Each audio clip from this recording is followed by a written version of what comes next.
একটি বিশেষ কারণে এই পত্রিকাটি আজ হাতে নিয়েছি। সরকারি তথ্যমতে ২৯শে জুলাই সরকার বলছে এখন পর্যন্ত ১৪৭ জনের মৃত্যুর তথ্য পেয়েছে সরকার। এটা সরকারি তথ্য, প্রথম আলো পত্রিকা ছেপেছে তারিখ ২৯শে জুলাই।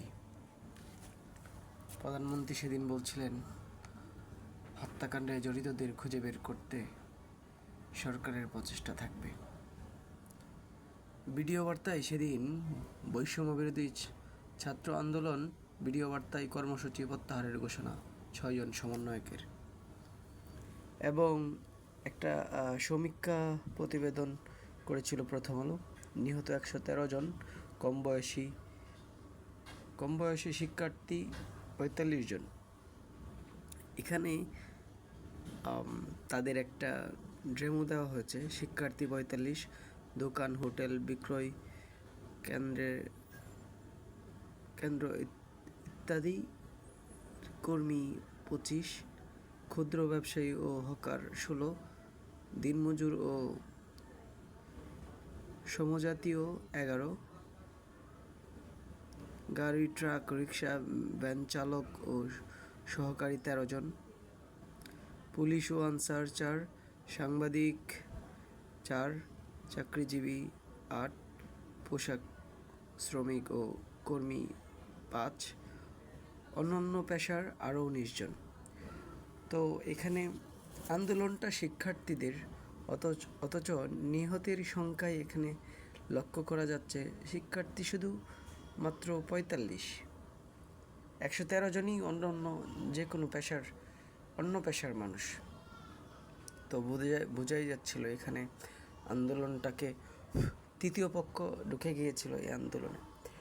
এবং যে বিষয়টা আমি বলতে চাই, সরকারি তথ্য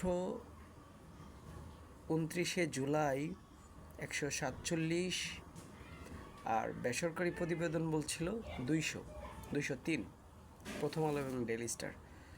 তো ৩৬শে জুলাই মাত্র ৬ দিনের ব্যবধানে সেটা কিভাবে এখন তারা ২০০০ দাবি করছে। আর ৪ তারিখ যে নিহতের সংখ্যা ৯৪ জন বলছে ৪ আগস্ট।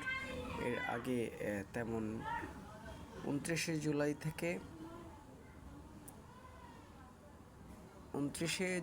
থেকে ৩ তারিখ পর্যন্ত ওইরকম হানাহানি বা সংঘাত হয়নি, যেহেতু সমন্বয়করা অ্যারেস্ট হয়ে গিয়েছিলেন। তো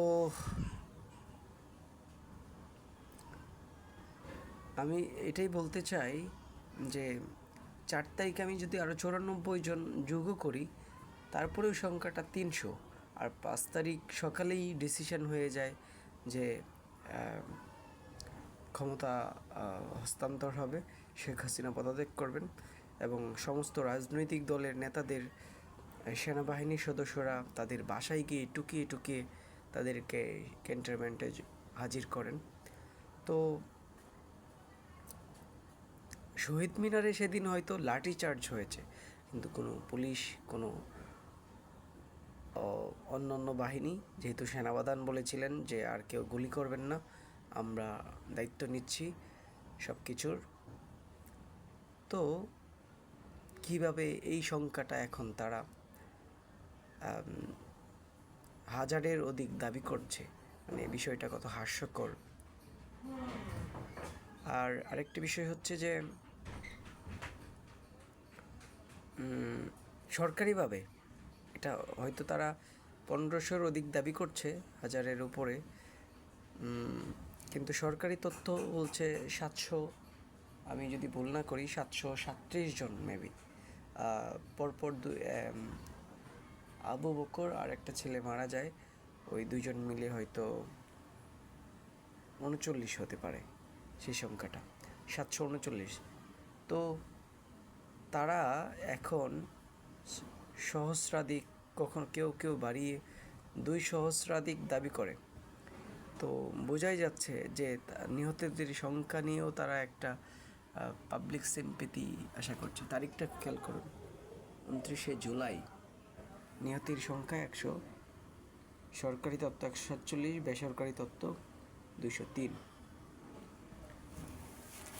তো আমি এটা জাস্ট তুলে ধরলাম, পত্রিকাটি আমার সংরক্ষণে আছে।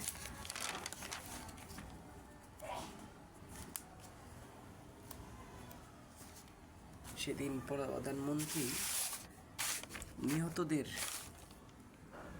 গণভবনে ডেকেছিলেন। দেখতে পাচ্ছেন যে গণভবনে প্রধানমন্ত্রী শেখ হাসিনার হাত থেকে আর্থিক অনুদানের চেক গ্রহণ করছে এবং পরে কোটা আন্দোলনে নিহত আবু সাঈদের মা বাবা, তার ভাইও পাশে আছে।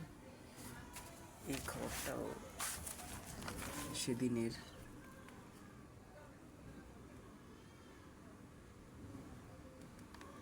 এখন গত কয়েকদিন আগে আমরা দেখতে পেয়েছি যে তার বাবা বলছে প্রধানমন্ত্রী শেখ হাসিনা ছাড়া তাকে কেউ আর আর্থিক সহযোগিতা করেনি, সবাই যায় শুধু ফল মিষ্টি নিয়ে তাকে দেখে চলে আসে কবর জিয়ারত করে। সেদিনের আরেকটি খবর, অপপ্রচার বিভ্রান্ত না হওয়ার আহ্বান সেনাবাহিনীর। যে আমরা এখন যেটা জানতে পারি যে সেনাবাহিনীর যে তরুণ অফিসাররা বিশৃঙ্খলা করেছিল হেলমেটে সেনাবাহিনীর একটা কনফারেন্স লাউঞ্জে, তাদের উদ্দেশ্যে উনি এটা আজ করতে পেরেই তাদেরকে বলছিলেন যে তোমরা গুজবে কান দিও না, বিভ্রান্ত হও না, এগুলি অপপ্রচার।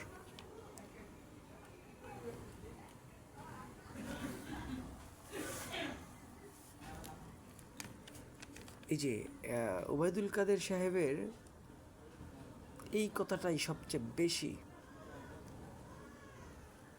ওনার রাজনৈতিক জীবনের যত সফলতা আছে, এই একটি বাক্য তার রাজনৈতিক জীবনকে তছনছ করে দিয়েছে।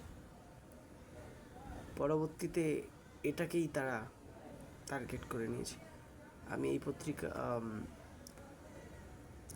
পত্রিকাটা সযত্নে রাখবো এই কারণেই যে একজন রাজনীতিবিদের একটা ভাষ বক্তব্য কিভাবে একটা রাজনৈতিক দলকে ধসিয়ে দিতে পারে। চিন্তা করুন আপনি, এই কথাটাকে তারা লুফে নিয়েছে, পরবর্তীতে তা আর বাস্তবায়ন করেছে। এই যে 147 জনের যে প্রথম পেজে আপনার বিস্তারিত তথ্য।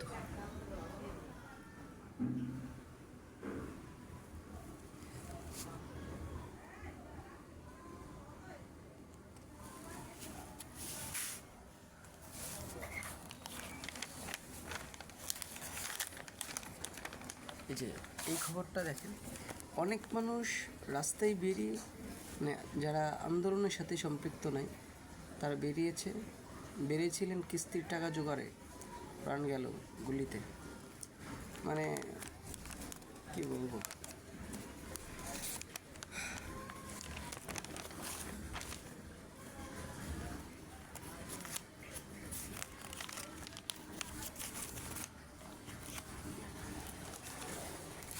যে নিহতদের পুরো তালিকা এখানে আছে, নাম সহ।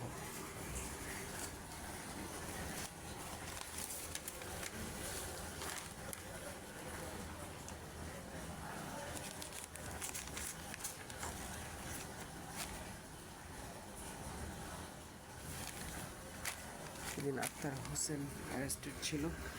আমরা এখন জানতে পারি যে আক্তার হোসেনের ছাত্র শক্তির সদস্য ছিল তারা।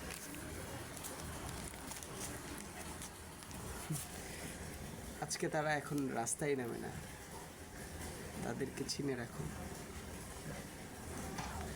নারী পক্ষ।